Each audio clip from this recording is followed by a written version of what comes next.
I'm torn on how I feel about the people on the train, because my first instinct is they did nothing. They did nothing. Then sit down and, you're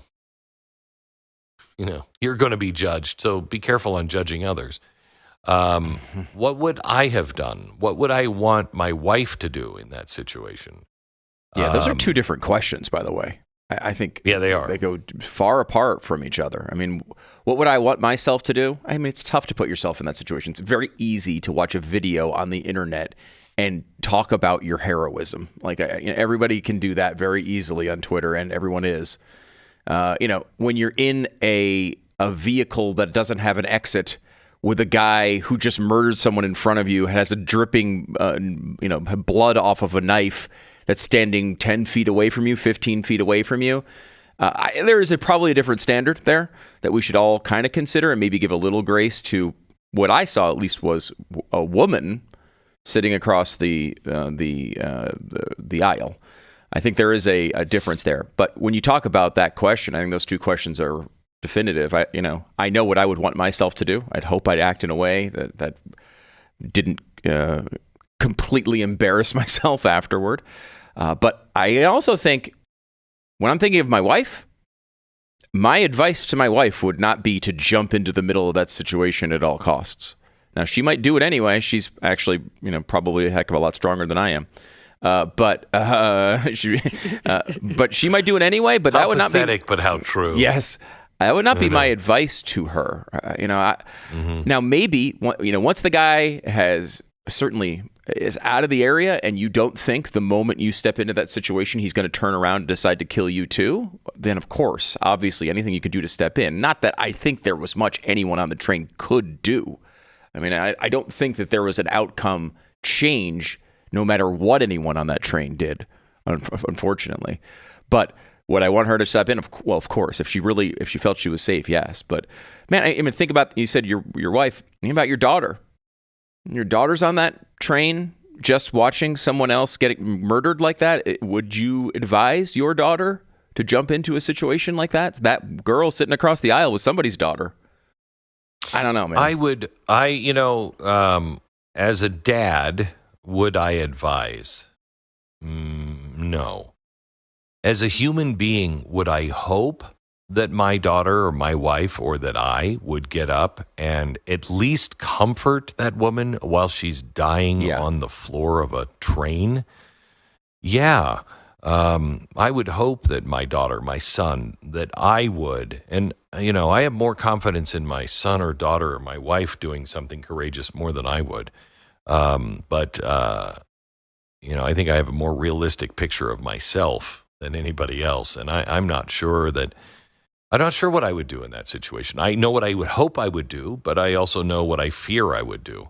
But I would hope that I would have gotten up and at least tried to help her, help her up off the floor, at least be there with her as she's seeing her life, spill out in under a minute. And that's the other thing we have to keep in mind. Yeah. This all happens so rapidly. A minute will seem like a very long period of time in that situation, but it's a very short period of time in real life. Yeah, you watch the video, Glenn. I don't need the video to change my position on this, but it does seem like there was someone who did get there eventually to help, right? Like I saw someone seemingly trying to put pressure on her neck. And tried to give her CPR, and no hope at that point. But how long of a time period would you say that was? Do you know off the top of your head?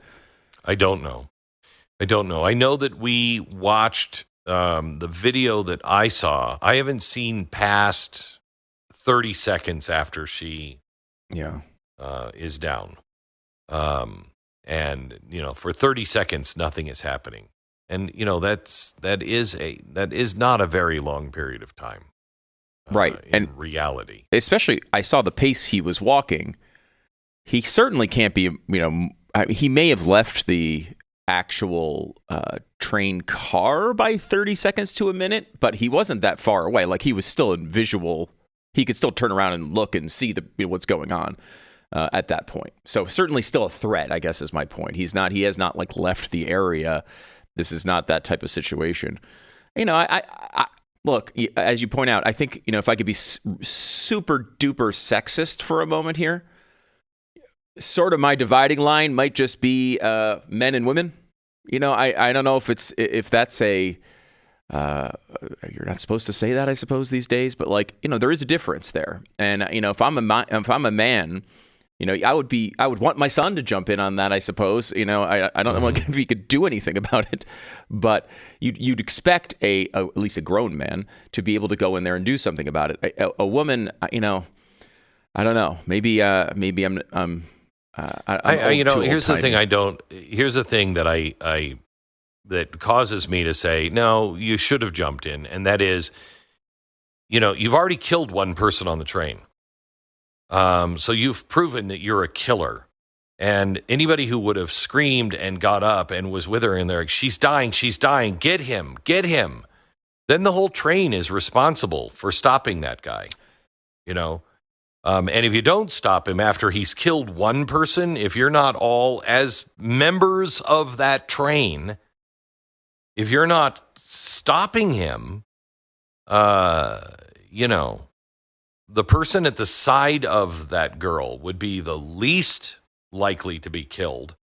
It'd be the ones that are standing up and trying to stop him from getting back to your daughter or your wife or you. There was a video, speaking of men and women's and their roles in this, there was a video that was circling social media yesterday, in Sweden. And it was a group of officials up on a stage, and one of the main, I think it was a health official woman, collapses on stage, completely passes out. All the men kind of look away, or I don't know if they were looking away or pretending like they didn't know what was going on. There was another woman standing directly beside the woman that passed out, immediately springs into action. Jumps on top, grabs her pant leg, grabs her shoulder, spins her over, and starts providing care. What did she have that the other guys did not, or women? She was a sheepdog. There is and this is my issue, and I completely agree with Stu, I completely agree with you. There's some people that do not respond this way. My issue is the proportion of sheepdogs versus just people that don't really know how to react. That is diminishing in Western society and American society. Yeah. We see it all the time in these critical circumstances. There are men and women, and it's actually a meme, that fantasize about hordes of people coming to attack their home and family. And they sit there and say, I got it. You guys go. I'm staying behind while I smoke my cigarette and wait for the hordes to come because I will sacrifice myself. There are men and women that fantasize of block my highway. Go ahead, block my highway. I'm going to do something about it. They fantasize about someone holding up a a convenience store or something because they will step in and do something. My issue now is that proportion of sheepdogs in society is disappearing. Just on statistical fact, there should be one within that train car, and there were none. Yeah, I mean, they did not respond. And we see what happens when they do with Daniel Penny, right? Like our society vilifies them and tries to crush their existence. Now, there weren't that many people on the train, right? Like, at least on that car, all I could see in the pictures, and again, it's limited, but I only saw maybe 3 or 4 people there. There may have been more. I agree with you, though. Like, you see what happens when we actually do have a really recent example of someone doing exactly what Jason wants and what I would want, a guy to do, especially a Marine, to step up and stop this from happening. And the man was dragged by our legal system to a position where he nearly had to spend the rest of his life in prison. I mean, it's insanity. Well, Thankfully, we came to our senses on that. The difference between that one and this one, though, is that the guy was threatening. Yeah. This one, he killed somebody. Right. So, well, going in and I think but it's the opposite way. I mean, the debate with Penny was, should he have recognized that this person might have just been crazy and not done anything? Maybe he hadn't actually acted yet. He was just saying things, and he didn't wind up stabbing someone.